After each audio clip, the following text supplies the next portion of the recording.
안녕하십니까. 한국플루크 정성근입니다. 오늘 세미나 주제는 열화상 카메라 200% 활용하기라는 주제를 가지고 설명을 좀 드릴 텐데요. 혹시 뭐 병원이나 공항 입출국을 하실 때 저렇게 설치되어 있는 카메라를 보신 적이 있으실 겁니다. 카메라 같은 경우는 지금 원래는 전기 쪽이나 기계 쪽, 산업 설비에서 주로 사용하는 장비긴 한데 현재는 사람의 온도를 체크할 수 있도록 설계가 되어서 지금 병원이나 군시설, 그다음에 공항에서 입출국하는 시스템에서 촬영을 하고도 있습니다. 그럼 오늘 주제를 간략하게 설명을 드리면 열화상이란 게 무엇인지, 적외선에 대한 기본적인 이해와 활용 방안, 그리고 카메라를 혹시나 구매하시는데 도움이 되시도록 장비를 선정하는 방법, 그리고 저희가 새로 나온 신제품을 소개하는 것까지 이번 세미나를 마치도록 하겠습니다. 그러면 바로 세미나 본론으로 들어가도록 하겠습니다. 먼저 이 적외선 열화상 카메라가 어느 대역의 파장 대역을 측정하는 장비인지 좀 알아보도록 하겠습니다. 사람이 볼 수 있는 시각 대역은 가시광선이라고 말씀하시죠. 빨간색부터 보라색까지 7가지의 색깔을 판별할 수가 있습니다. 7가지의 색깔이라고 말씀드린 이유는 흔히들 아시는 것처럼 빨주노초 파남보라고 생각을 하시는데 색깔을 겹치는 것까지 생각을 하시면 색깔의 종류는 무한대라고 보시면 되고요. 그래서 이제 빨간색이 한문으로는 적색이죠. 적색의 바깥쪽을 찍는다는 의미에서 적외선 카메라라는 이름이 붙여졌고요. 그 다음에 반대쪽으로 보라색은 한자로 자색이죠. 자색의 바깥쪽을 찍는다는 의미로 자외선 카메라라고도 있습니다. 하지만 오늘은 적외선 대역의 파장을 찍는 적외선 카메라에 대해서 알아보는 시간을 갖도록 하겠습니다. 자, 그러면 적외선이라는 게 위험한지에 대한 부분을 간략하게 설명드리겠습니다. 적외선이라는 거는 절대 온도 0K, 즉 영하 273도의 이상의 온도를 가지고 있는 모든 물체들은 적외선을 방출한다고 정의를 하고 있고요. 그 눈에 보이지 않는 적외선을 탐지하는 카메라가 적외선 카메라입니다. 물론 적외선 온도계도 있지만 적외선 온도계보다는 카메라가 훨씬 더 활용도가 높기 때문에 요즘은 카메라를 온도계보다 선호를 하시는 편이시고요. 근데 여기서 조금 궁금하신 점이 있으실 수도 있습니다. 적외선 레이저 온도계, 적외선 온도계라든지 적외선 카메라를 쓰시는 분들이 레이저 포인터가 나가는 거에 대해 의문점을 가지시는 분들이 계시는데요.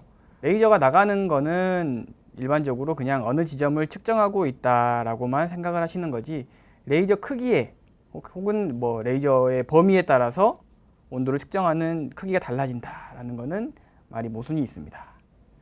그래서 이 레이저 포인터 같은 경우에는 1mW에서 2mW 정도의 출력을 가지고 있기 때문에 피부나 눈에 직접적으로 닿게 되면 조금은 안 좋은 현상을 초래할 수가 있겠죠.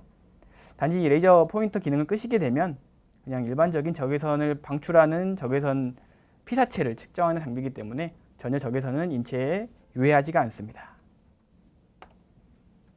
다음은 반사, 흡수, 투과에 대해서 조금 알아볼 텐데요. 투과의 경우를 먼저 말씀드리겠습니다. 대부분의 재질은 불투명합니다. 이 말은 에너지를 물체가 받았을 때 투과시키지를 않는다는 것을 의미합니다. 근데 모든 물질들이 그런 것은 아니고, 이런 대기 중 렌즈 재질, 얇은 플라스틱 필름에서 적외선을 측정하는 개소는 거의 다 없을 겁니다. 대부분의 특정 대상물이 투과를 시키지 않는 투과성이 0%인 재질들을 측정하시는 장비이기 때문에 열화상 카메라는 상당히 보편적으로 활용도가 높게 사용되고 있고요. 그 다음에 반사에 대한 부분입니다. 반사된 에너지는 표면의 온도에 영향을 절대 주지를 않습니다. 사람이 거울에 반사되는 것과 마찬가지로 에너지 역시 반사를 일으키거든요. 혹시 촬영하시고자 하는 대상물이 너무 반짝이거나 하시면 정면에서 촬영을 하는 것보다는 사선에서 혹은 그 반대편에서 촬영을 하시는 것을 권장드리겠습니다. 이런 반사가 심한 물질들 같은 경우에는 방사율 조정을 통해 가지고 보다 정확한 온도값을 읽으실 수 있는데, 방사율이 0.6 이하인 물질에 대한 측정은 정확한 온도가 아닐 확률이 상당히 높습니다. 이 방사율에 대한 부분은 다음 챕터에서 제가 더 상세히 설명을 드리도록 하고요. 이 반사 부분에 대해서 간략하게 설명을 드리겠습니다. 지금 보시는 사진은 차량에서 바깥으로 따뜻한 공기가 빠져나가는지 안 나가는지 확인하려고 했던 사진인데, 유리창 쪽에 보시면 지금 빨간색 선이 보이시죠? 이 빨간색 선은 자체 결함이 있는 게 아니라 반사로 인한 열화가 측정이 된 겁니다. 이 사진을 실화상 이미지로 보시면 이렇게 썬팅되어 있는 부분에 형광등이 반사된 것을 보실 수가 있습니다. 반사된 형광등이 적외선 방출로 인해서 적외선 카메라에 담겨진 모습을 보실 수가 있는 거고요. 이래서 열화상 카메라를 선택하실 때에도 열화상 이미지만 측정되는 장비가 아니라 실화상이랑 동시에 측정할 수 있는 장비를 선택하시는 것도 하나의 방법이라고 생각이 됩니다. 자, 그러면 이제 방사, 즉 흡수라는 거에 대해 설명을 드리겠습니다. 방사라는 거는 어느 정도 쉽게 말해가지고 있는 에너지를 내뿜는다는 의미로 보시면 쉬우실 것 같은데요. 방사를 얼마나 하느냐에 따라서 열화상 카메라로 감지할 수 있는 온도 차이가 발생합니다. 모든 물질이 반사, 투과, 방사, 즉 흡수죠, 하게 되는데 이러한 방사 에너지만 물질의 표면 온도의 값을 좌우한다고 볼 수 있습니다. 예를 들어서 더 많은 방사가 이루어졌다고 한다면 그 물체는 더 따뜻한 표면이라는 결과를 도출할 수가 있겠죠. 그림을 보시면 오직 방사, 즉 흡수됐다가 다시 방사되는 에너지만 적외선 카메라로 탐지할 수 있는 것이고요. 투과가 된다든지 반사가 된다든지 이러한 에너지는 측정이 되질 않습니다. 그림으로 보시면 조금 더 쉽게 이해하실 수 있을 텐데요. 지금 보시면 반사하고 투과하고 내뿜는다 라고 하는데 이걸 열역학 법칙에 의해서 R 플러스 T 플러스 E는 1이라고 규정을 하고 있습니다. 근데 일반적으로 투과는 0%이기 때문에 반사되는 대상과 내뿜는 대상을 합쳐서 100%, 즉 1의 값을 가지는 것이고요. 그럼 이 방사율에 대해서도 간략하게 알아보고 넘어가도록 하겠습니다. 이 방사율이라는 거는 말 자체로 해석해 보면 물질에서 에너지가 방사되는 비율이라는 뜻이 됩니다.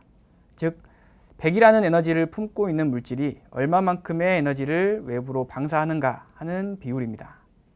예를 들어서 100이라는 에너지를 가지는 물체가 100% 전체를 외부로 방사하는 물체를 흑체라고 규정하고 이때의 방사율 값을 1로 규정하고 있습니다. 하지만 일반적인 거의 모든 물체들은 표면 상태가 거칠거나 혹은 반짝인다거나 산화가 되었다는가 그런 외부적인 요인에 따라서 에너지량이 변하게 되어 있습니다. 그래서 방사율 값이 1을 가진 물체는 거의 없다고 보시면 될 것 같고요. 그래서 이제 물체에 따라서 물체의 상, 온도에 따라 방사하는 비율이 0에서 100% 사이에 존재를 합니다. 그래서 적외선 카메라를 사용하시거나 적외선 온도계를 사용하셔서 온도를 체크하실 때 방사율을 조정을 하시고 측정을 하신다면 정확한 온도값을 보실 수가 있을 것입니다. 이 표를 보시면 아시겠지만 같은 알루미늄 재질에서도 표면이 거친지 산화가 된 표면인지에 따라서 방사율 값이 다른 걸 보실 수가 있겠죠. 이 방사율 표는 일반적인 포털 사이트에서 검색을 하셔도 충분히 나올 수가 있고요. 상당히 자세하게 많이 나와 있습니다. 그래서 일반적으로 사람의 피부를 예로 들면 사람의 피부는 방사율이 0.95 정도로 설정이 되어 있습니다.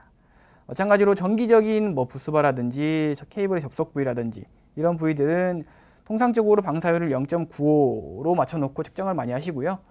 방사율에 따라서 온도값이 변한다고는 하지만 일반적으로 0.95 정도로 놓고 측정을 하시면 정확한 값을 판별하실 수가 있을 것입니다. 그래서 이 방사율을 설정을 안 하고도 측정을 할 수 있는 온도계가 있습니다. 그 온도계는 바로 접촉식 온도계인데 접촉식 온도계가 일반적인 비접촉식 온도계에 비해서 정확도는 훨씬 높습니다. 하지만 정기적인 혹은 기계적인 부하가 걸려있는 곳에서 접촉식 온도계를 사용할 수 없는 개소가 상당히 많습니다. 이에 따른 불편함과 위험함을 해소하기 위해서 비접촉식 온도계를 현재는 많이 쓰고 계시는데요. 비접촉식 온도계 중에서도 이렇게 건형으로 나와 있는 비접촉식 온도계가 있고요. 오늘 설명드릴 제품은 열화상 카메라인데 비접촉식 온도계부터 설명을 좀 드리겠습니다. 이런 불편함과 위험성을 보완한 제품이 이러한 비접촉식 적외선 온도계입니다. 금액적인 부분이나 휴대성 때문에 이 제품을 쓰고 계신 분들이 상당히 많으실 겁니다.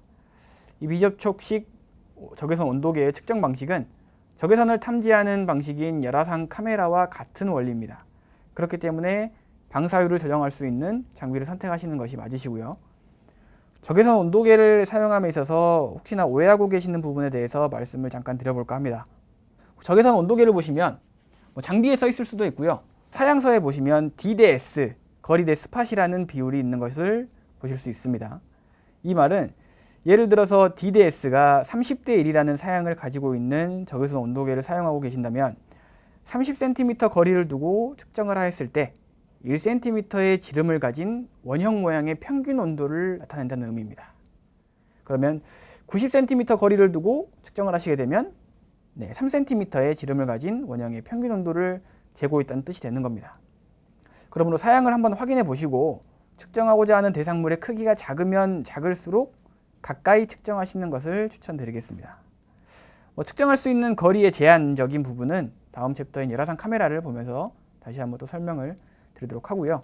혹시나 적외선 온도계를 쓰시다가 원거리에서 쓰시는 건 맞는 방법인데 적외선 포인터가 나가지 않습니까?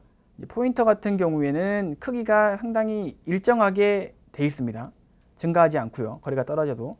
근데 그 적외선 레이저 포인터만큼 온도 측정이 된다라고 오해하시는 분들이 계시는데 그건 잘못된 생각이시고요. 적외선 포인터가 나가는 건 단순히 그냥 어느 지점을 측정하고 있다라고 대략적으로 나타내는 지표일 뿐입니다. 그래서 반드시 사양 D 대 S 사양을 확인하시고 적정한 거리에서 측정하시기를 추천드리겠습니다. 그러면 이제 열화상 카메라를 본격적으로 들어가도록 하겠습니다. 적외선 온도계보다 훨씬 더 어플리케이션도 다양하고 온도 분석이 가능한 열화상 카메라를 보시겠습니다. 저희가 사무실에 있으면 가장 많이 받는 질문이 열화상 카메라를 사용했을 때 최대 측정 거리가 어떻게 되느냐에 대한 질문을 가장 많이 받습니다. 이 질문에 대한 저희가 드릴 수 있는 답변은 먼저 측정하시고자 하는 대상물의 크기를 알려주십시오 라는 것입니다. 그 이유는 계산을 직접 해서 저희가 말씀드릴 수도 있는데 저희 플루크 홈페이지에 들어가시면 시야각 계산기라는 간단한 프로그램이 있습니다.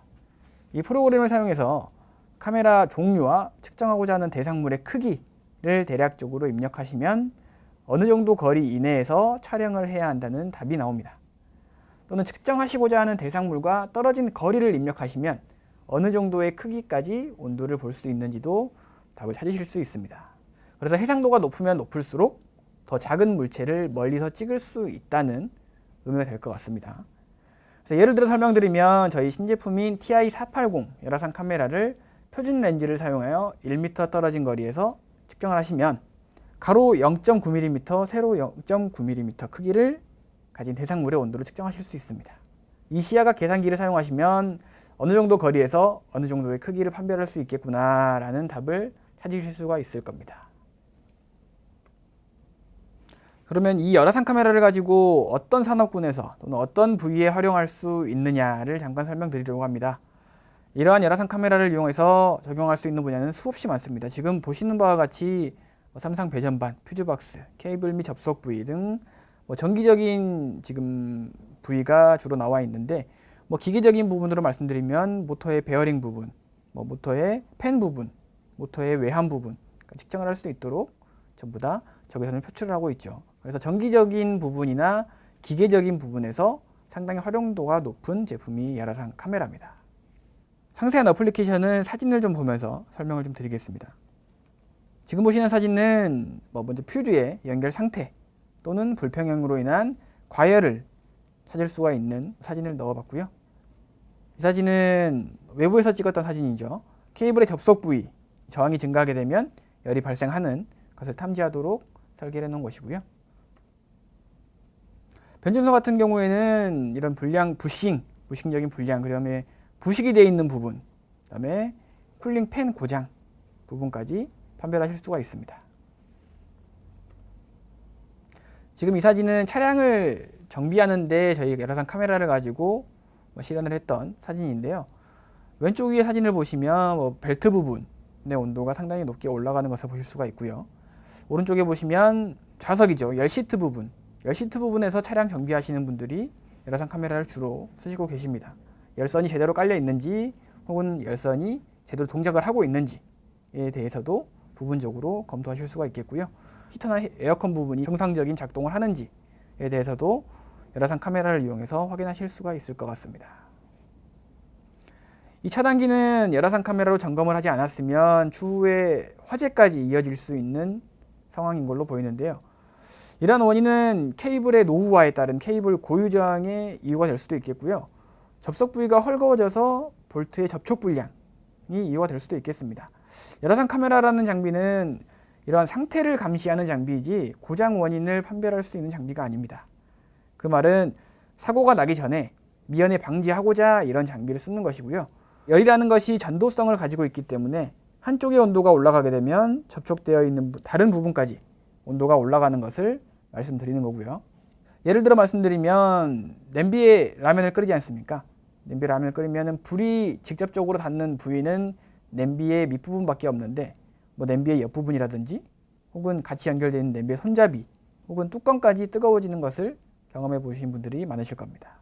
이러한 현상도 마찬가지로 열의 전도 현상이라고 보실 수가 있을 겁니다. 지금 이 사진은 이제 모터 컨트롤러 MCCS 중에 접속 부위를 점검하는 사진을 좀 넣어놨고요. 예를 들어서 PCB 기판이라는 작은 소자들을 측정하시고자 한다면 해상도가 높거나 밀리라디안이란 단위가 상당히 낮은 제품을 쓰시는 것이 적합한 장비 선택이시고요. 장비를 선택하는 방법은 이제 바로 다음 챕터에서 설명을 좀 드리도록 하겠습니다. 지금까지는 열화상 카메라 어플리케이션을 주로 설명을 좀 드렸고요. 지금부터는 열화상 카메라를 어떤 거를 쓰셔야 되는지, 어떤 거를 구매하셔서 쓰셔야 되는지, 혹은 어느 정도 금액대에 내가 구매를 할 수 있는지 확인해 볼 수 있는 시간을 갖도록 하겠습니다. 일단 열화상 카메라를 선정하시는데 가장 중요한 부분은 측정할 수 있는 온도 범위 그리고 해상도를 들 수 있겠습니다.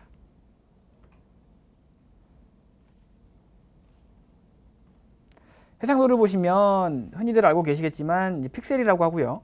한 화면에 몇 개의 조각으로 나누어져 있는지에 대한 부분이 해상도, 즉 픽셀 부분입니다. 저희 플루크에서는 취급하고 있는 계측기 중에서도 120 곱하기 90, 160 곱하기 120, 320 곱하기 240, 더 나아가서 640 곱하기 480, 최고급 전문가인 경우에는 TIX1000이라는 제품까지 취급을 하고 있는데요. 지금 해상도를 보시면 1800픽셀, 즉 작년부터 화두가 되었던 전기사업법 기준으로 말씀드리면 100 곱하기 100 픽셀 이상의 장비를 쓰셔야 되는 기준이 있죠. 그 기준에 부합하는 장비가 지금 왼쪽에 보시는 120 곱하기 90에 1800개의 픽셀을 가지고 있는 사진이고요. 그 다음에 한 단계 높은 제품이 이제 19200 픽셀 정도를 가지고 있는 열화상 카메라를 취급하고 있습니다. 더 나아가서 해상도가 올라가면 올라갈수록 사진의 선명도가 더 깔끔하게 나오는 것을 보실 수가 있고요. 해상도가 올라가면 올라갈수록 더 작은 소자까지 측정할 수 있다는 것도 의미를 합니다. 그 다음에 이제 프레임 속도라는 부분이 있습니다. 이미지 주파수라고도 말씀을 하시는데 열화상 카메라에 1초에 몇 번의 화면을 쏘아주느냐를 나타내는 사양입니다. 예를 들어서 9Hz 열화상 카메라 제품을 사용하신다면 화면이 조금은 버벅거리는 것을 느끼실 수가 있으셨을 텐데요. 이 점을 보완하고자 하신다면 30Hz 혹은 60Hz의 사양의 열화상 카메라를 사용하시면 됩니다. 그러면 카메라의 위치를 순간적으로 바꾸셔도 화면이 따라오는 속도가 버벅거리지 않고 훨씬 빨라지는 것을 경험하실 수가 있을 겁니다. 그래서 이 프레임 속도 부분은 단위가 헤르츠이기 때문에 혹시나 사양 검토를 하시는데 도움이 되셨으면 좋겠습니다.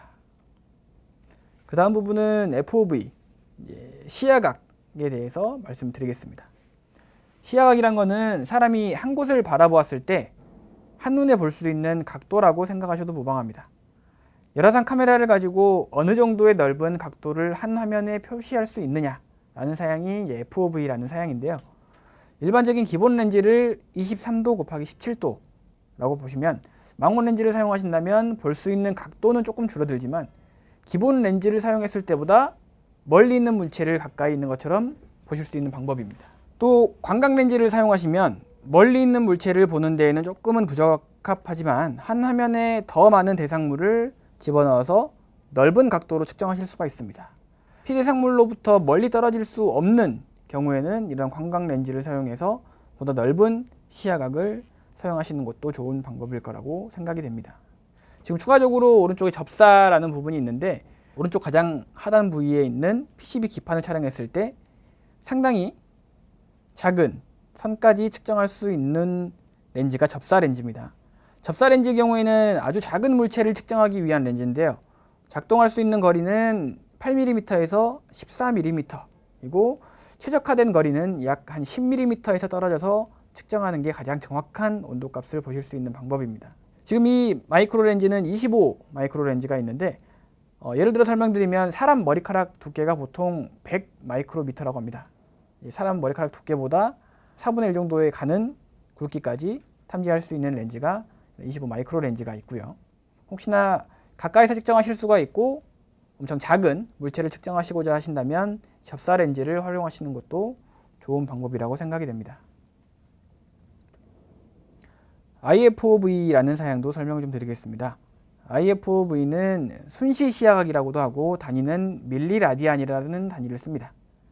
이 밀리라디안은 공간 분해능이라는, 한글로 표현하자면 공간 분해능이라는 단위인데, 공간 분해능은 단위가 밀리라디안이기 때문에 숫자가 작으면 작을수록 훨씬 더 좋은 사양입니다. 이 말은 얼마나 작은 물체까지 측정할 수 있느냐라는 걸 가지고 밀리라디안으로 표현을 한 건데, 이 밀리라디안이라는 단위는 반지름의 길이가 1000피트인 원에서의 1피트의 원주가 가지는 각이 1밀리라디안입니다. 그래서 굳이 이 밀리라디안을 각도로 따지면 0.0573도 정도 될 수가 있겠고요. 현재 저희가 취급하고 있는 장비 중에서는 0.93mm 정도, 0.93밀리라디안이라는 사양도 저희가 가지고 있습니다. 그래서 이 숫자가 작으면 작을수록 더 작은 물체까지 측정할 수 있는 장비의 사양이 이 밀리라디안이라는 공간 분해능 사양입니다. 그 다음은 스팬 부분입니다. 혼동하실 수도 있는 부분이 있는데 스팬이랑 레벨에 대해서 확실하게 알고 가시는 것도 좋은 경험이 되실 것 같습니다. 저희 장비 기준으로 설명을 드리면 장비 오른쪽에 보시면 스팬이라는 바가, 막대 바가 있을 겁니다. 이 막대 바를 가지고 스팬이라고 부르고 있는데, 스팬 같은 경우에는 최대 온도와 최소 온도의 차이를 말씀드릴 수가 있겠습니다. 지금 왼쪽에 보시는 막대 그래프는 최고 온도가 55도고요. 가장 낮은 온도가 45도. 그래서 스팬 값은 10도라고 보시면 될 것 같습니다. 다음 두 번째에 있는 막대 그래프는 최고 온도는 65도, 최저 온도는 35.5도, 스팬 값은 30도라고 보시면 될 것 같고요. 스팬은 이제 확실히 정의가 된 것 같은데 레벨은 무엇인지 한번 확인해 보겠습니다. 레벨이라는 것은 이미지를 표현하는 온도 기준점이라고 저희는 설명을 드리고 있는데, 지금 왼쪽에 보시는 막대 그래프와 오른쪽에 보시는 막대 그래프의 스팬 값은 10도로 일정합니다. 단지 최고점과 최저점의 온도 차이만 있을 겁니다. 그래서 스팬 값은 일정하지만 레벨을 이동시킴으로써, 혹은 레벨을 일정하게 유지시켜 놓고 스팬 값을 조정함으로써 보다 정확하고 세밀한 관측을 하실 수 있으실 겁니다. 이 스팬과 레벨의 부분은 자동적으로 놓고 쓰실 수 있는 오토 모드가 있고요. 매뉴얼 모드, 수동으로 조절할 수 있는 수동 모드가 있는데, 대략적인 온도 값을 알고 계시면 수동으로 활용을 하시면 더 정확한 온도 값을 판별하실 수가 있습니다. 근데 온도 값을 대략적으로도 모른다고 하실 때에는 일반적으로 오토 모드에 놓고 측정을 많이 하시거든요. 근데 오토 모드와 수동 모드, 즉 자동 모드와 수동 모드에 대해서 간략하게 좀 설명을 드리겠습니다. 지금 보시는 사진은 정기적인 부위를 측정하고 있는데, 제가 측정하고자 하는 부위의 온도 편차가 크지를 않습니다. 색상으로만 보시면 지금 이 사진이 자동 레벨, 자동 스팬이 조정된 사진을 보실 수가 있고요.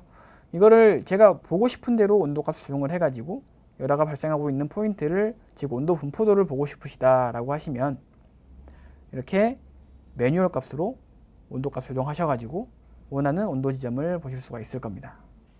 오토 스케일로 놨을 때 온도 편차가 나지 않는 이유는 오른쪽 아래에 보시면 빨간색 점이 보이십니까?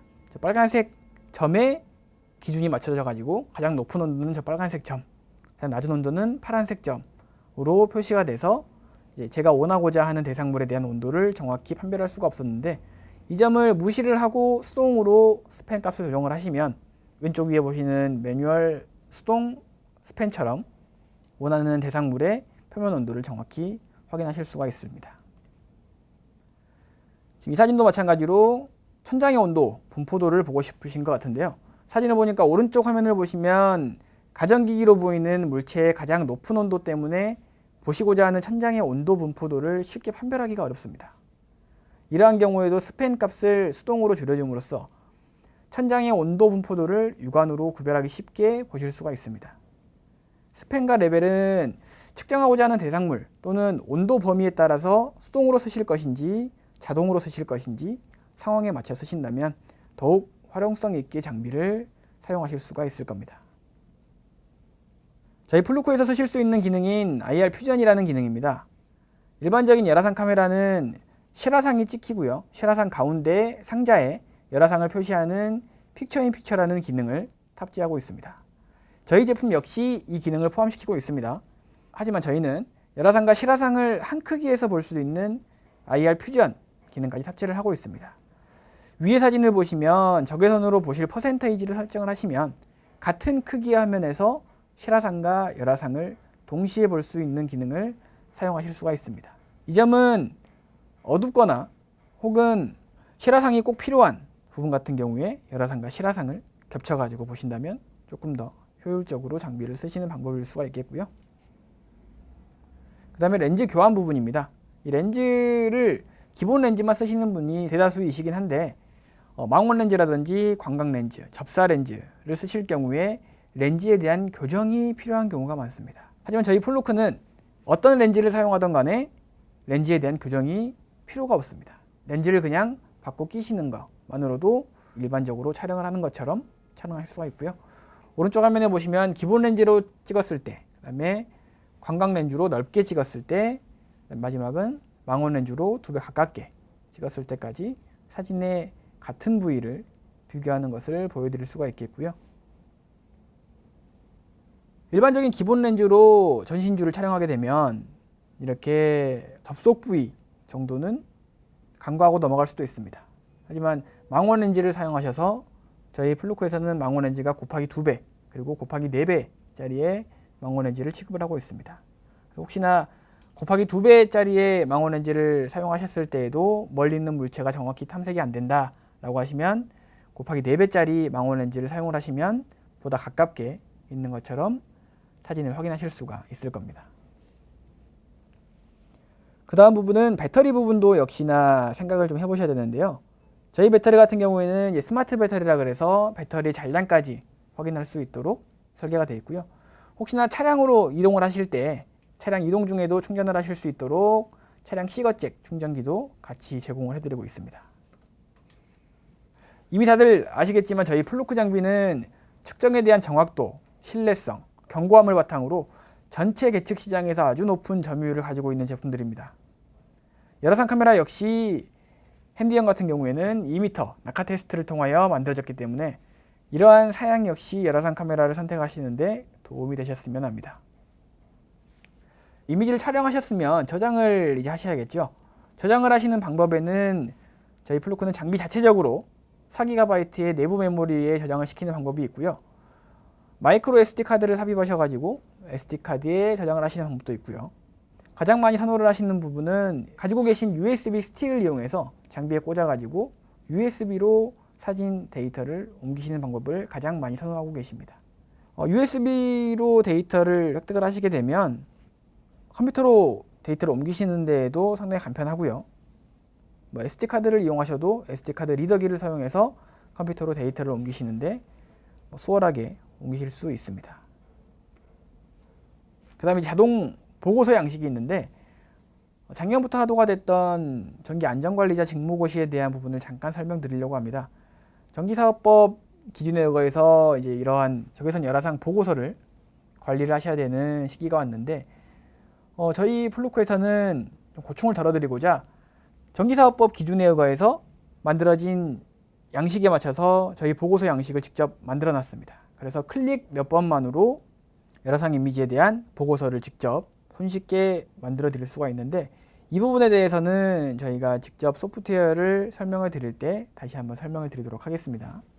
열화상 카메라를 쓰시더라도 쓰시고 나서 보고서를 출력하는 부분에 대해서도 고객분들이 불만을 가지시는 분들이 계시는데 저희 장비를 사용하신다면은 이제 보고서를 작성하는 부분에 대해서 상당히 간편하게 되어 있기 때문에 아주 활용도가 높게 사용하실 수 있을 것 같습니다. 그럼 혹시나 저희 플루크 열화상 카메라를 고려하고 계시면 간단히 나와 있는 이 사양서를 보시고 판별하시는 것도 좋은 선택 방법입니다. 해상도는 얼만큼인지 혹은 온도 범위가 어느 정도까지인지 쉽게 확인하실 수 있도록 제가 간략하게 만들어 놨고요. 잠깐 설명을 드리면 저희 열화상 카메라는 TI-S 시리즈, 그 다음에 TI 시리즈, 그 다음에 TI-X 시리즈로 나뉠 수가 있겠습니다. TI-S 시리즈와 TI 시리즈는 일반적으로 건형, 핸디형 타입이고요. TI-X 시리즈는 모두 캠코더 형식의 카메라 타입입니다. 그 와중에 TI-S 시리즈 중에서도 뒤에 숫자가 0으로 끝나는 모델이 있고 뒤에 숫자가 5로 끝나는 모델이 있습니다. 이 두 개의 차이점은 초점 방식이 수동 방식이냐 혹은 고정 초점 방식이냐의 차이점만 있을 뿐입니다. 고정 초점 방식은 초점을 맞추실 필요가 없습니다. 대신에 최소 측정 거리가 45cm입니다. 45cm 이내에 대해서는 초점이 맞지 않기 때문에 측정을 하실 수가 없는 불편함이 있으실 수도 있고요. 대신에 뒤에 숫자가 5로 끝나는 모델 같은 경우에는 초점 방식이 수동 방식입니다. 렌즈 앞부분을 돌리셔가지고 초점을 맞추시는 방식인데 이 방식을 사용하신다면 최소 측정 거리가 15cm로 줄어들게 됩니다. 그래서 약 한 30cm의 갭을 가지고 있다고 보시면 되고요. 그래서 이 부분까지 고려를 하시고 장비를 선택하시는 것도 나쁘지 않은 생각이라고 저는 생각을 하고 있습니다. 그 다음에 TI 시리즈, TI-X 시리즈가 있고요. TI 시리즈 중에는 TI-480이라는 모델이 저희 이번에 신제품으로 나온 모델이고요. TI-X 시리즈 중에는 580이라는 모델이 이번에 저희 신제품으로 나온 모델입니다. 그 다음에 사양적으로 보시면 아래쪽에 보시면 NETD라는 열 민감도 부분이 있는데 이 열 민감도 부분은 어느 정도의 온도 차이까지 판별할 수 있는지 이 열 민감도를 온도 분해능이라고도 말씀하시거든요. 온도 분해능의 경우에는 숫자가 낮으면 낮을수록 역시 좋은 사양이 됩니다. 그만큼 적은 온도 차까지 판별할 수 있는 사양이 온도 분해능이기 때문에 이 지점도 확인을 하시고 장비를 선택하시는 데 도움이 되셨으면 좋겠습니다. 그러면 이번에는 저희 신제품인 TI-480이라는 제품에 대해서 설명을 좀 드리도록 하겠습니다. 저희 TI-480은 상당히 경쟁력이 있는 가격대에 현재 판매가 되고 있고요. 혹시나 가격적인 부분이나 제품에 대해서 직접 보고 싶으신 분들은 저희 한국플루크로 연락을 주시면 성실하게 답변해 드리도록 하겠습니다. 먼저 640-480의 픽셀을 가진 TI-480입니다. 현재 나와 있는 열화상 카메라 중에서 640×480의 해상도를 갖는 열화상 카메라 중에 이런 핸디형, 건형으로 나와 있는 열화상 카메라는 저희 제품밖에 없습니다. 그래서 혹시나 카메라를 한 손으로 조작하셔야 되는 부분이나 혹은 고해상도의 제품을 원하신다면 이번 기회에 TI-480을 구매하시는 것도 나쁘지 않은 생각이라고 판단하고 있습니다. 온도 측정 범위는 영하 20도부터 800도, 그 다음에 픽셀은 640×480, 분해능은 0.05도의 온도 분해능을 가지고 있고요. 일반적인 열화상 카메라가 가지고 있는 기능들은 전부 다 들어가 있고요. 거기에 추가적으로 멀티샵 다초점 포커스라는 기능이 들어가 있습니다. 그 다음에 해상도를 4배 정도 향상시킬 수 있는 슈퍼 레졸루션 기능이 들어가 있고요. 레이저 오토포커스, 그 다음에 중기능까지 탑재가 되어 있는 모델이 TI-480이라는 모델입니다.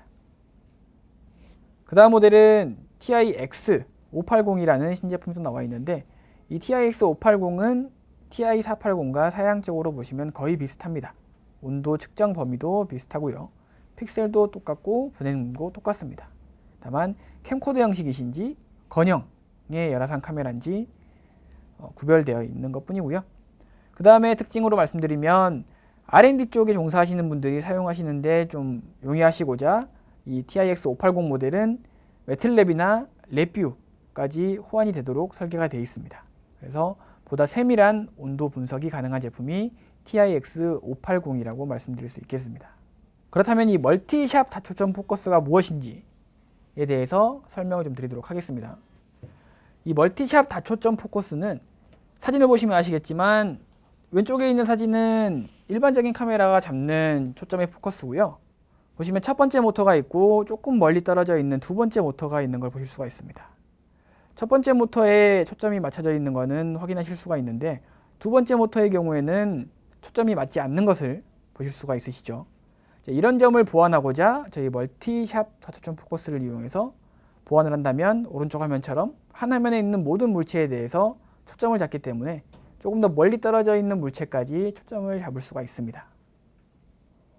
이 사진을 보시면 조금 더 이해가 쉬울 거라고 생각이 되는데요. 한 석유화학 공단에서 촬영한 사진인데 왼쪽에 보시면은 수동 초점이든 자동 초점이든 한 곳에만 초점이 맞춰지게 되어 있습니다. 하지만 오른쪽에 있는 사진을 보시면 멀티샷 포커스를 이용해서 다른 거리에 있는 대상물까지 초점을 맞출 수 있는 기능이 멀티샷 포커스라고 말씀드릴 수 있겠습니다. 그 다음은 색상 알람 부분입니다. 이 색상 알람 부분은 모든 열화상 카메라에 들어가 있는 건 아니고요. 지금 온도를 보시면 모든 이미지를 열화상 이미지로 보실 것인지, 혹은 내가 원하는 온도 이상이 측정되었을 때만 열화상 이미지로 보실 것인지에 대한 부분이 이 색상 알람에 대한 부분입니다. 이 부분은 실화상으로 보시다가 어느 지점, 예를 들면은 지금 현재 설정이 84.5도로 되어 있는데 84.5도 이상의 적외선이 측정이 되게 되면 열화상 이미지로 표현을 해달라라고 약속을 하는 것입니다. 그래서 이 퓨즈 같은 경우에 84.5도 이상 측정이 돼서 그 부분만 빨간색으로 혹은 녹색 부분으로 측정이 된 것이고요. 이 기능을 사용하시면은 역시나 보다 정확하게 고장나 있는 결함 부위를 찾는 데도 도움이 많이 되실 거라고 생각이 됩니다. 그 다음 기능은 실시간 라인 마커 기능입니다. 이 라인 마커 기능은 현재 저희 제품에서만 출시가 되고 있는 기능이고요. 이 화면은 현재 소프트웨어에서 보시는 화면인데, 제가 조금 이따가 소프트웨어도 설명을 드릴 텐데 소프트웨어에서 보실 수 있는 화면만은 아니고요. 장비에서도 직접 이 화면을 보실 수가 있습니다. 실시간으로 한 라인을 그려놓고 그 라인에 대해서 온도 분포도가 이런 그래프 형식으로 나오게끔 하는 기능이 실시간 라인 마커 혹은 선 온도라는 기능입니다. 이 기능을 활용하시면 전기 쪽에서는 삼상 라인의 온도를 판별하실 때 육안으로 보다 쉽게 판별하실 수가 있을 것 같고요. 색상으로 온도차가 크게 나지 않아 보이는 부분에 대해서도 이런 그래프 형식으로 표현되기 때문에 RST상이라든지 선 간의 온도 쉽게 확인하실 수가 있을 것 같습니다. 열화상 카메라를 설명드리다가 여러 고객분들께서 전기안전관리용 계측 장비에 대해서 아직까지 궁금하시는 분들이 계셔가지고 이번 시간을 통해서 간략하게나마 전기안전관리용 계측 장비에는 무엇이 있는지 설명을 좀 드리도록 하겠습니다. 먼저 접지저항계입니다. 접지저항계 같은 경우에는 흔히들 다 자세히 알고 계시겠지만 이상적인 접지저항 값은 0입니다. 하지만 0으로 관리하는 것은 거의 불가능에 가깝다고 보시면 되고요. 이 접지저항 값을 얼마나 낮게 관리를 하고 있느냐에 따라서 사고가 일어났을 때 땅으로 이상전류를 흘려보낼 수 있느냐 없느냐의 중요한 척도가 됩니다. 일반적으로 접지 공사에 따라서 접지저항 값의 기준이 달라지게 되어 있는데요. 이 기준대로 따르면은 15 이하로 관리를 하시는 게 아주 잘 관리하고 있다고 말씀드릴 수가 있겠습니다. 이 접지저항 값을 측정하는 데에는 여러 가지 계측기들이 있습니다. 지금까지도 이 접지저항 측정기는 바닥에 접지봉을, 보조 접지를 박아서 쓰시는 접지동봉까지 박아서 쓰시는 방식을 쓰시고 계신데, 현재는 아스팔트가 깔려 있는 부분이 많고 보조 접지를 박을 수 없는 개소가 상당히 많습니다. 그런 지점에 대해서는 클램프 형식의 접지저항계를 많이 선택을 하시거든요. 다만 이제 클램프 접지저항계를 선택을 하실 때에는 독립접지에서는 측정이 불가능하다는 걸 말씀드리고 싶고요. 다중접지에서만 측정을 할 수 있는 계측기가 이런 클램프 형식의 접지저항계라고 말씀드릴 수 있겠습니다. 저희 플루크에서 취급하고 있는 접지저항계 제품들은 1621, 1623, 1625, 그 다음에 1630이라는 모델이 있습니다. 이 1630의 모델의 경우에는 후크온 메타, 클램프 메타를 많이 쓰고 계시죠. 클램프 메타랑 거의 비슷하게 생겼습니다. 다만 후크 사이즈가 조금 더 두꺼운 점이 있는 거고요. 이 후크의 사이즈가 두꺼운 이유는 센서가 두 개가 들어가 있습니다. 위에 센서가 있고 아래 센서가 있는데, 위의 센서는 전압을 발생시켜주는 센서고요. 아래에 있는 센서는 그 전압에 의해서 흐르는 전류를 측정하는 센서 부분이 들어가 있기 때문에 두 개의 센서가 동시에 들어가 있는 클램프다 보니까 조금 두께가 두껍게 나와 있습니다. 이 1630 제품을 쓰시게 되면 접지 라인을 분리하시지 않으시고도 접지 라인에 직접 걸어서 접지 저항을 정확히 측정하실 수가 있는 방법이고요. 다만 주의하실 점은 단독 접지에서는 측정이 불가능하고요. 다중 접지에서만 측정할 수 있도록 설계되어 있습니다. 그 다음 절연 저항 측정기입니다. 절연이라는 것은 일반적으로 전기가 흐르면 안 되는 곳에 전기가 흐르는 것을 방지하고자 절연이라는 걸 하죠. 그래서 그 절연의 저항값이 얼마나 높은지에 따라서 정상 상태인지 절연이 불량한 상태인지를 판별할 수가 있는데요. 이런 저항을 측정하기 위해서 절연 저항 측정기를 사용을 하는 것이고요. 저희가 취급하고 있는 제품들 중에서는 1577, 1587, 1503, 1507, 1550C, 1555까지 테스트 전압에 따라서 여러 가지의 절연 저항 측정기를 취급을 하고 있습니다. 일반적으로 모터 쪽에 종사하시는 분들은 PI 테스트라든지 DAR 테스트를 주로 하시는데 1507과 1503 제품들을 쓰시게 되면 1000V에 대해서도 PI 값이라든지 DAR 값을 정확히 판별하실 수가 있습니다. 일반적으로 절연 장계 같은 경우에는 현장에서는 메가라고도 많이 부르시고요. PI 테스트라고도 많이 부르고 계시죠. 이렇게 400V 이하에서는 절연 저항의 값이 기준이 정해져 있습니다. 0.1메가옴, 0.2메가옴, 0.3메가옴 이상 관리를 하게끔 되어 있는데 이렇게 메가옴을 측정하는 장비다 보니까 현장에서 메가 하다가 메가라는 장비까지 이름이 붙여진 것 같습니다. 그래서 현재는 절연 저항계를 선정하실 때에도 테스트 전압을 꼭 확인을 하시고요. PI 테스트랑 DAR 테스트가 가능한지도 확인을 하시는 것도 좋은 선택 방법이 될 것 같습니다. 국제 기준에는 DAR 값, 즉 30초의 저항값과 60초 동안의 저항값의 비를 DAR 값이라고 하는데 DAR 값을 관리하시는 산업 현장도 계시고요. PI 값으로만 관리를 하고 계시는 현장도 있습니다. 이 PI 값은 1분 값에 대한 10분 값의 비율을 PI 값이라고 하는데 국제 규격상에는 PI 값이 4 이상일 때만 가장 좋은 절연 상태라고 판별을 하고 있습니다. 하지만 현장에서는 이렇게 새로 만들어지는 모터의 경우에도 PI 값이 4 이상이 나오는 경우는 상당히 드뭅니다. 일반적으로 1.5 혹은 2 이상이 PI 값이 정상적인 상태라고 보시면 될 것 같고요. 절연 저항 측정기랑 관련된 누설 연료 측정기를 설명을 좀 드리도록 하겠습니다. 이 누설 연료 측정기는 누설 연료가 0일 때 가장 이상적인 수치라고 말씀드릴 수 있겠지만 모든 완벽한 전기적 설비는 존재하지가 않습니다. 그렇기 때문에 반드시 누설 연료는 미량이나마 존재하게끔 되어 있고요. 누설 연료는 근처 도체 부품의 접촉 저항을 상승시킬 수도 있기 때문에 안전상의 이유로도 누설 연료를 꼭 관리를 하셔야만 합니다. 이 누설 연료계를 사용하실 때 질의사항으로 많이 받는 부분이 측정하는 방법에 대해서 물어보는 분들도 많이 계시는데 단상 2선식의 경우를 말씀드리면 두 선을 한꺼번에 클래프 메타처럼 물리시면 정확한 누설 연료 값을 측정하실 수가 있습니다. 3상 4선식의 경우에는 뉴트럴까지 4선 모두 물리셔야만 정확한 누설 연료 값을 측정하실 수가 있고요. 제가 취급하고 있는 누설 연료계에는 플루크 368 그리고 369 모델이 있습니다. 이 두 개의 차이점은 사양적인 부분은 모두 똑같고요. 다만 이 클램프 내경의 사이즈만 다를 뿐입니다. 368 모델의 경우에는 클램프 내경이 40mm로 되어 있고요. 369 모델의 경우에는 61mm의 조우를 가진 누설 연료계가 있습니다.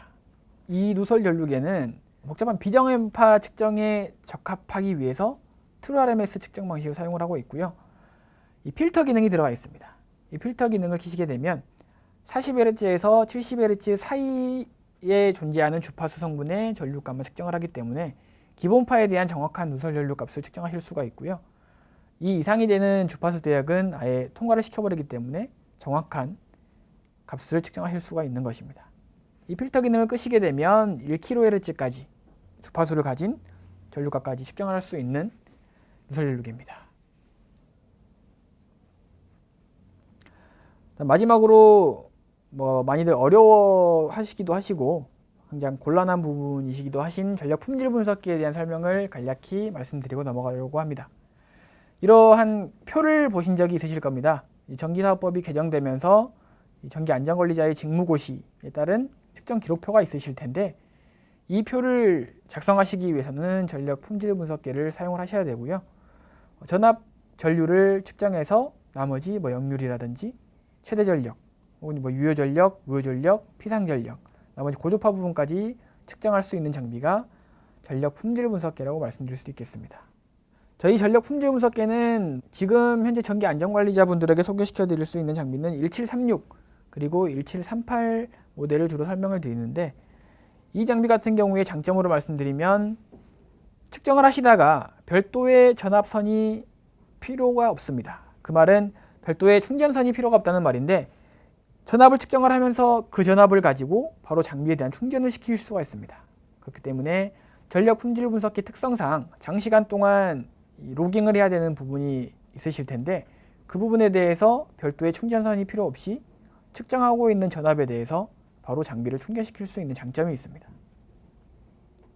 그 다음 이제 전압과 전류 프로브를 직접 결선을 하시고서 혹시나 상에 변화가 있는 경우가 상당히 많습니다. RST N상이 있는데 순서가 바뀌었다든지 혹은 전류의 방향을 반대로 꽂으셨다든지 이런 실수를 범하기가 쉬우신데요.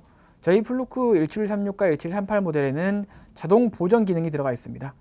그래서 상이 맞지 않거나 방향이 맞지 않는 경우에 자동적으로 보정을 할 수 있는, 굳이 클램프를 다시 풀었다가 끼실 필요가 없는 자동 보정 기능이 들어가 있는 제품들이 1736과 1738 모델입니다. 이렇게 장비에서 미터 모드로 들어가시면 직접 파형이라든지 개별적인 고조파 수치까지 확인이 가능하시고요. 현재 고조파에 대한 부분도 워낙 이슈화가 많이 돼서 측정을 많이 하시고는 계신데, 이러한 고조파를 설명드리기에는 지금 이 시간은 너무 짧은 시간이 될 것 같고요. 이렇게 저희 PT는 마치도록 하고요. 그 다음에는 소프트웨어적인 부분을 설명을 드리면서 나머지 장비들에 대한 시연도 보여드리도록 하겠습니다. 이번엔 저희 TI480이라는 고해상도 640 곱하기 480 정도의 픽셀을 가지고 있는 열화상 카메라를 소개를 시켜드릴까 하는데요. 일단 카메라를 먼저 켜시게 되면 이런 첫 화면이 나오게 되어 있습니다. 이 화면에서 가운데 지점의 온도를 보시면 가운데 네모칸이 보이시죠? 가운데 네모칸은 이 네모칸에 대한 평균 온도가 가장 위에 28.6도, 28.7도라고 찍혀져 있게 되는 거고요. 이 가장 높은 점, 가장 낮은 점이 지속적으로 움직이게 되어 있습니다. 이 지점은 한 화면에서 가장 높은 온도 그리고 가장 낮은 온도를 자동적으로 판별을 하고 쫓아가서 온도값을 보여주게 되는 것이고요. 제가 지금 종이컵에 뜨거운 물과 찬물을 받아놨는데 보시는 것처럼 뜨거운 물의 컵의 온도는 약 한 62도, 그 다음에 최소 온도 차가운 물이 담겨 있는 이 종이컵은 약 한 12.5도로 나와 있습니다. 그렇다면 이 열화상 카메라에서 설정할 수 있는 부분, 그 다음에 추가적인 기능을 좀 설명을 드리겠습니다. 보시면 측정 부분에 가시면 범위에서는 일반적으로 정확도를 조금 높일 수 있는 이 범위, 대략적인 범위 조정이 가능하고요. PPT 자료로 말씀드린 것처럼 방사율에 따른 값도 조정이 가능합니다. 이 표 선택에 들어가시면 재질을 알고 계신다면 이 방사율 테이블을 이용해서 원하시는 방사율 값을 찾으실 수도 있습니다. 그다음에 이제 이미지 부분에 가시면 색상을 원하는 색상으로 바꾸실 수 있도록 팔레트 부분도 제공이 되어 있고요. 추가적인 기능으로 말씀드리면 초점을 잡으실 때 일반적으로 이 카메라 앞부분에 렌즈를 돌리셔서 수동으로 잡는 방식이 있고요. 저희 방식은 레이저 포인트를 쏴서 레이저 포인트를 놓게 되면 자동적으로 거리 측정과 함께 해당 거리에 대한 초점을 맞추게끔 되어 있습니다. 그래서 현재 종이컵까지의 거리는 약 한 62cm고 초점이 정확히 종이컵에 맞춰져 있죠. 종이컵이 지금 아랫부분에도 있게끔 표시가 되는데 이 부분 역시 열의 반사 현상으로 보시면 될 것 같고요. 초점을 다시 한번 정확히 맞추고 온도를 판별하시면 될 것 같습니다. 그 다음에 측정 부분에 들어가셔가지고 선온도 부분이 있습니다. 선온도 부분에 들어가시면 켜기, 끄기가 있는데 이 부분을 켜시고 완료를 누르시면 가운데 정확히 직선이 하나 그어져 있죠. 직선을 보시면 직선을 올리시게 되면 이 직선 내에 걸려있는 모든 온도 분포도를 그래프상으로 보실 수가 있는 거고요. 이 선을 종이컵 쪽으로 내리게 되면 이렇게 막대 그래프가 아래쪽으로, 그 다음에 높은 온도의 제품은 위쪽으로 표시되는 것을 보실 수가 있을 겁니다. 다시 이쪽으로 하시면 온도 분포도는 일정하게 표시가 되는 것이고요. 이 상태에서 사진 촬영을 한번 해보겠습니다. 촬영을 한번 하시게 되면 이렇게 캡처된 이미지를 보실 수가 있고요. 이 상태에서도 편집에 들어가시게 되면 IR 포토 노트가 있고요. 이미지가 있고 오디오 추가, 텍스트 추가, 측정 부분이 있습니다. 측정 부분에 들어가셔가지고 뭐 마커, 스팟 박스, 스팟 온도, 방사율 전부 다 편집이 가능하시고요. 마커 부분에 들어가셔가지고 마커는 3개까지 추가 가능하십니다. 이 마커를 원하는 부분에 옮기시게 되면 원하는 지점의 온도까지 정확히 판별하실 수가 있습니다. 다음 마커를 선택하시게 되면 다음 마커도 마찬가지로 원하는 지점으로 옮기실 수가 있고요. 제가 3개를 선택해 가지고 3개까지 추가를 다 해보겠습니다. 이 상태에서도 끝이 아니라 이 상태에서 저장을 하신 다음에도 바로 이제 소프트웨어로 옮기신 다음에 온도 분석이 가능하신데 혹시나 실화상 이미지가 더 필요하신 경우가 있지 않겠습니까? 그런 경우에는 IR 포토 노트를 누르셔가지고 사진을 5장 정도 아무렇게나 찍으시고 열화상과 실화상을 동시에 저장하실 수도 있습니다. 이런 식으로 찍으시면 내가 어느 지점에서 촬영을 했는지도 정확히 장소까지 판별하실 수가 있기 때문에 이 IR 포토 노트도 적절하게 사용을 하신다면 정확한 온도를 분석하시는 데에도 도움이 되실 거라고 생각이 됩니다. 지금 보시는 이 캠코더형 640-480급의 전문가급 열화상 카메라를 소개를 시켜드리도록 하겠습니다. 이번에 새로 나온 TIX580이라는 제품이고요. 전에 소개시켜드렸던 TI480이라는 모델과 해상도랑 온도 분해능, 온도 범위는 똑같습니다. 다만 캠코더 형식이 추가가 된 거고 그 다음에 R&D 쪽에 종사하시는 분들도 랩뷰나 매틀랩을 이용해서 활용이 가능하시다는 점까지 추가가 되었습니다.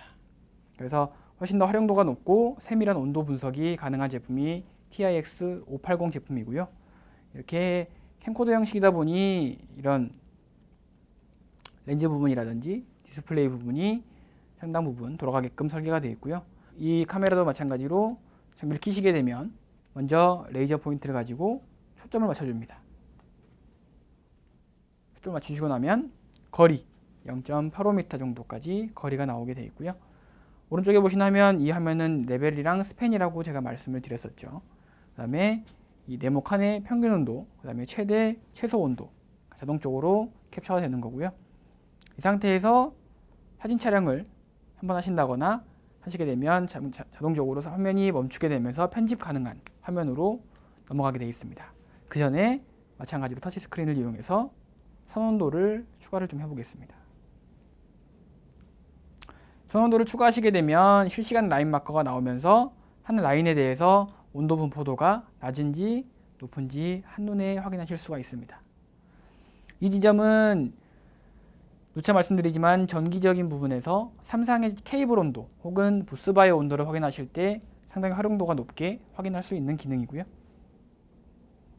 이 상태에서 촬영을 한번 하시게 되면 사진을 한번 멈추게 되어 있고요. 마찬가지로 IR 포토노트를 이용해서 5장의 사진을 추가함으로써 어느 지점에서 촬영을 한 것인지 쉽게 판별할 수 있도록 IR 포토노트 기능이 들어가 있습니다. 이 상태에서 저장을 바로 하시고 소프트웨어로 넘기셔서 사진 분석을 하셔도 좋은데 그 전에 편집 기능에 들어가셔가지고 이미지에 들어가시면 여러 가지 부분들, 그 다음에 측정 부분에 들어가셔서 스팟 박스, 네모칸의 크기를 조절할 수도 있고요. 이 네모칸에 대한 온도를 볼 수가 있습니다. 모든 편집이 끝나시면 저장 버튼을 누르시면 자동적으로 IS2라는 저희 확장자 이름으로 저장이 되어 있고요.